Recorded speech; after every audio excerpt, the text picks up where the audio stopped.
हमारे चैनल में आपका स्वागत है, जहां हम आपके स्वास्थ्य और कल्याण को प्राथमिकता देते हैं।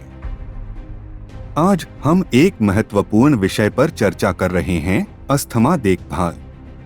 विशेष रूप से हम आहार और जीवन शैली में बदलाव पर ध्यान केंद्रित करेंगे, जो महत्वपूर्ण रूप से सुधार कर सकते हैं अस्थमा पीड़ितों के लिए जीवन की गुणवत्ता।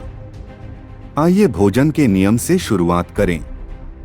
अस्थमा से पीड़ित व्यक्तियों को कम से कम 15 दिनों के लिए लक्षणों को बढ़ने से रोकने के लिए कुछ खाद्य पदार्थों से परहेज करने की सलाह दी जाती है। सबसे पहले शकरकंद, काले कद्दू, कटहल और खीर वाले दूध से दूर रहना महत्वपूर्ण है।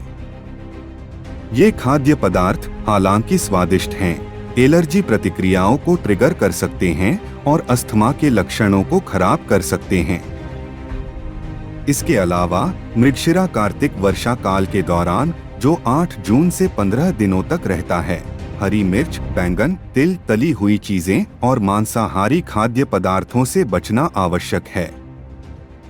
ये चीजें श्वसन प्रणाली को परेशान कर सकती हैं और नेतृत्व कर सकती हैं अस्थमा के दौरे के लिए।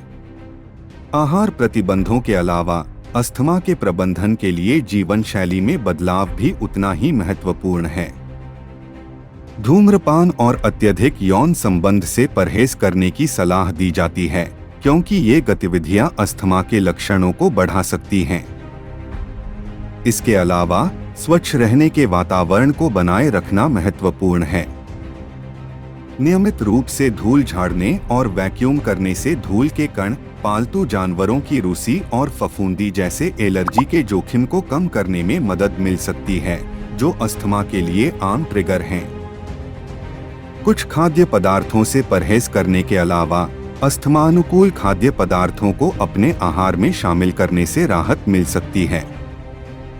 ताजे फल और सब्जियां, साबुत अनाज, लीन प्रोटीन और सैल्मन और अलसी जैसे खाद्य पदार्थों में पाए जाने वाले ओमेगा-3 फैटी एसिड का विकल्प चुनें।